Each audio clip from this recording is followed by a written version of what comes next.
নমস্কার, সাবনাভিক নিউজ নেটওয়ার্কে আপনাদের স্বাগত। নির্বাচনী কর্মসূচির পাশাপাশি ভোট যত এগিয়ে আসছে ধীরে ধীরে বৃদ্ধি পাচ্ছে ভোট সন্ত্রাসের মতো ঘটনা। দলীয় প্রার্থীর সমর্থনে পতাকা ব্যানার লাগানোর অপরাধে বিজেপি কর্মীকে বেদম প্রহার করার ঘটনায় সরগরম ভাটপাড়া। কাঠগড়ায় তৃণমূল কংগ্রেস।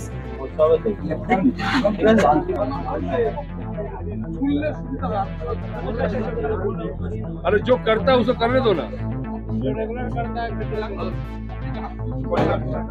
ভাটপাড়া পুরসভার 5 নম্বর ওয়ার্ডের 4 নম্বর জুটমিল লাইনের বাসিন্দা বছর 42-এর সুরেশ দাস ভারতীয় জনতা পার্টির আদর্শে বিশ্বাসী। গতকাল তিনি ভাটপাড়া মোড়ে দলীয় প্রার্থী অর্জুন সিং এর সমর্থনে পতাকা ও ব্যানার আটকানোর সময় তৃণমূল আশ্রিত দুষ্কৃতী সানি বর্মা দলবল নিয়ে এসে ব্যানার লাগাতে নিষেধ করে। এতে উভয় পক্ষের মধ্যে শুরু হয় বচসা। সুরেশ বাবুর পরিবারের অভিযোগ, বচসা চলাকালীন সানি তাকে সপাটে চড় মারে। পরের দিন তিনি ভাটপাড়া থানায় সানি ও তার দলবলের বিরুদ্ধে অভিযোগ দায়ের করলেও কিন্তু পুলিশ কোনো পদক্ষেপ নেয়নি। এখানেই থেমে থাকা নয়, এদিন আবারও তাকে জুটমিল লাইনের একটি পরিত্যক্ত ঘরে নিয়ে গিয়ে মারধর করা হয় বলে অভিযোগ। কোন দলের ব্যানার? আচ্ছা, পার্টি করেন না, উনি টাঙিয়েছিলেন। তারপর পরশু দিনকে 2 দিন আগে ওনাকে ডেকে এনে বলেছে যে দু চর মেরেছে, তো ঘর খোলা ছিল না বলে মারেনি। আর আজকে ঘর খোলা ছিল বলে আজকে ডেকে এনে মানে হাত পা বেঁধে দিয়েছে। কজন এসেছিল, কাউকে চিনতে পেরেছো? হ্যাঁ, 10 জনের বেশি ছিল। মানে আমি যখন গিয়ে দেখি তখন ওই এরকম করে পড়েছিল, আর একজন মিলে হাত পা ভেঙে দিল। মানে কিভাবে মেরেছিল? কিছু আগ্নেয়াস্ত্র দিয়ে মেরেছে? আগ্নেয়াস্ত্র দিয়ে কিছু মেরেছে? মেরেছে, আর তবেই ততটা ক্ষতি হয়েছে। আর পেয়ারা গাছের ডাল ছিল। আপনারও কিছু ভয় তো লাগছে, আতঙ্ক তো আছে একটা। ভয় আছে। আপনাকে কি বলেছে যখন মেরে চলে যাচ্ছে? না, বলেছে নাম নিতে না, যে কে মেরেছে। তুমি মোটামুটি চেনো তো ওদেরকে? পুলিশ কি এলাকারই? সেই এর আগেও কি এরকম ঘটনা ঘটেছে? পুলিশে তো 2 দিন আগেই কমপ্লেন করেছে। জানিয়েছো?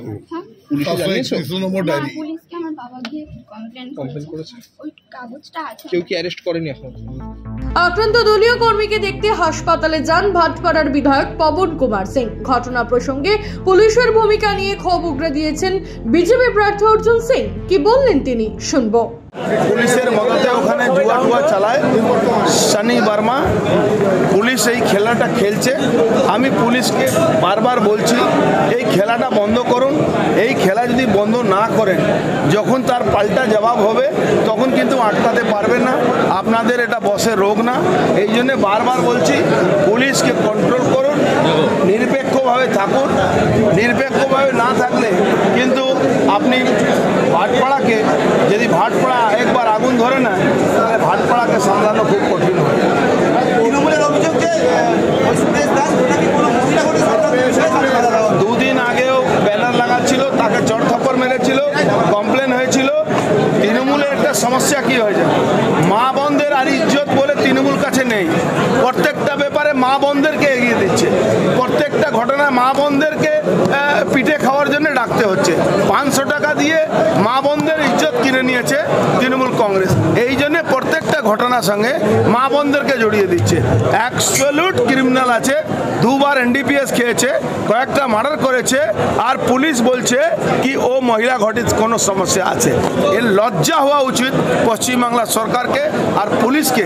এদের নির্লজ্জতা কোনোদিন মানুষ ক্ষমা করবে। দেশ সহ রাজ্য জুড়ে জারি হয়েছে নির্বাচনী আচরণবিধি। তার মধ্যে রাজ্যের বিভিন্ন প্রান্ত থেকে উঠে আসছে গন্ডগোলের খবর। বাংলায় সন্ত্রাসমুক্ত নির্বাচন আদৌ সম্ভব, উঠছে প্রশ্ন। সুফল মজুমদার, সাবনাভিক নিউজ, ভাটপাড়া।